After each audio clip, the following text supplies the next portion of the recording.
Penutup episod kehancuran dunia berakhir dengan tiupan sangkakala.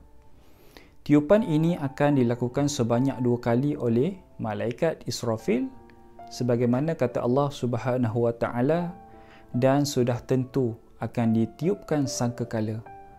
Maka pada waktu itu matilah makhluk-makhluk yang ada di langit dan makhluk-makhluk yang berada di bumi, kecuali sesiapa yang dikehendaki oleh Allah Subhanahu wa taala sahaja. Kemudian ditiupkan sangkakala sekali lagi, iaitu yang kedua. Maka dengan serta-merta mereka akan bangkit, mereka akan bangun berdiri menunggu hari kesudahan, iaitu menunggu di padang mahsyar Allah Subhanahu wa taala.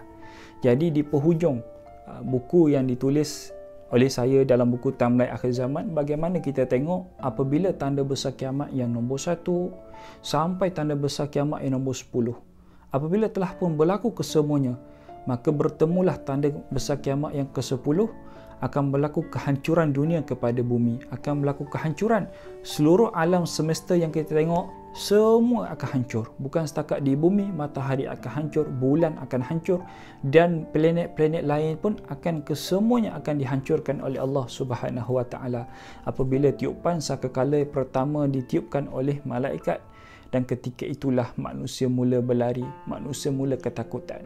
Daripada Abdullah bin Amr radhiyallahu taala anhu, baginda Nabi sallallahu alaihi wasallam menceritakan, seorang Arab Badui mendatangi baginda Nabi sallallahu alaihi wasallam. Ya Rasulullah, apakah itu As-Sur? Baginda menjawab, seperti As-Sur itu adalah seperti tanduk yang digunakan untuk mentiup, iaitu mentiupkan sangkakala. Mengikut pandangan para ulama, As-Sur adalah seperti trompet ataupun yang apabila ditiupkan akan mengeluarkan satu bunyi yang sangat kuat sehingga mengejutkan semua penduduk langit dan bumi, sekaligus akan mematikan semua yang bernyawa.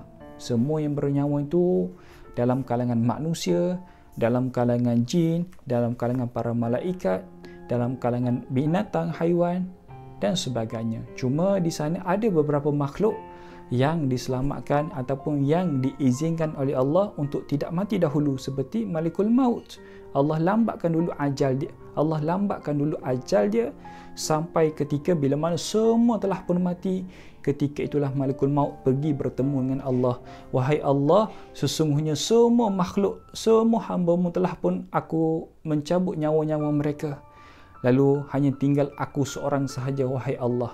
Dan ketika itulah Allah mengarahkan, wahai Malikul Maut, cabutlah nyawa kamu sendiri. Maka ketika itulah, kata para ulama, Malikul Maut pergi ke hujung bukit, pergi ke satu tempat yang wallahu alam di mana. Ketika itulah Malikul Maut mencabut nyawanya sendiri, maka terdengarlah satu suara, satu tepikan, satu teriakan yang sangat kuat, iaitu teriakan daripada Malikul Maut.